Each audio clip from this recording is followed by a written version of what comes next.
nama kuma dhibba tokko raggaa'ee osoo ol bahee shurraabii baafadhee dhiifama isin gaafachuu barbaada. Mikinaatuun maqaa kiyyaan nami tokko yoo aartee jiraatte ka'an yaadan sa'aatiin kun ramadaana rabbiiti waan ta'eef afooyinaa lillaa isiniin jedha bakka jirtanii wal kabaja warroonni dhiira taatee shamarran viidiyoo garagaraa waraabdee miidiyaa irraan fiiddee gabaa itti barbaadattus akkasuma.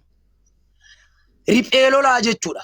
Riphee lolaa miidhaa Oromooti jechuudha. Riphee lolaa obboleeyyan teennaa jechuudha. Riphee lolaa obboleettii teennaa yookaan riphee lolaa haadha manaa teennaa yookaan riphee lolaa finna keennaati jechuudha. Kanaaf viidiyoo garagaraa wal waraabdanii warroonni waliin roorriftan please stop. Hin barbaachisu. Amantaa kiristaanaa keessattis dhoowwaadha. Amantaa islaamaa keessattis dhoowwaadha. Amantaa kamuu keessattis man satara mu'minan satarahullah jedha Quraanni Rabbiillee. Namni eebbii mu'mina tokko sattare Rabbiin isaa sattaraa jedha.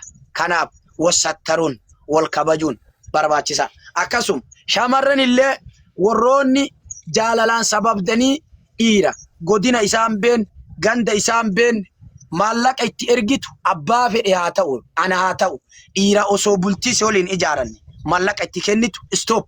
Natti hin gatii akkasiin qabu anas siin jedhe.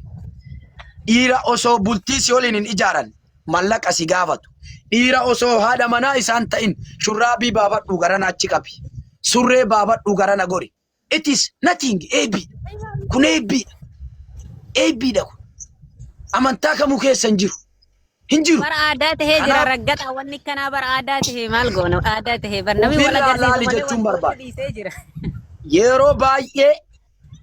Yeroo baay'ee shamarran biyya Arabaa kallattii sadamaa jirti jechuudha. Shamarran biyya Arabaa jirtu kanaa miti miidiyaa kanaa oliittis gorsa isinii kennuuf qophiirra jirra jechuudha. Isin cinaa dhaabbatuuf qophiirra jirra jechuudha. Qimamoonni mana madaamii kallattiin sadiin isin ittiin miidhamaa jirtu. Tokkoffaa dhiira jaalalaaf isin barbaannetu jaalalaaf itti dhiyaatee yeroon dabarfataa jedhee simmeetii ufiitii jedhee jaalala qabsiisee bultii bisii waliin ijaaran jaalalaan onnee isii gubee madeessee biraa deemuun shamarran mana Arabaa jirtu miidhaa ka jiru dhiira kennaa jechuudha. Inni lammaffaan shamarran biyya Arabaa jiran jaalala jedhanii sobanii siyaasa jaalalaa waliin taphataa turanii qabsoo jaalalaa galaana jaalalaa daasisaa turanii maallaqa irraa nyaatanii isin maxbaqa keessa dhaabbattee gubattee odoo dalattu harkaa miliqee chaartila dhiitee miidhaa jira jechuudha. Ijoollee keenya ka biyya Arabaa jirtan. Stop kunis dhaabbatuu qaba.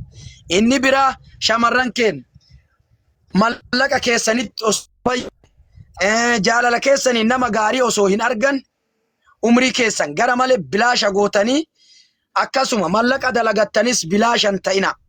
Tokkoffaa irratti umriin keessan biyya Arabaatitti jaarsa malee qisaasa isinirraa ta'e maallaqa keessan qisaasa godhuun qabdan. Laaltanii bakka hin taanetti ilman kennanii bakka hin galletti ilman kennanii jedhan. Kanaaf uf jabeessa shamarran kenna yeroo baay'ee dur gizee biyya jirtan abbaa keessantu isin gorsa. Dubartii nama meeqa gorsa jedhan? Nama 4tu gorsa dubartii.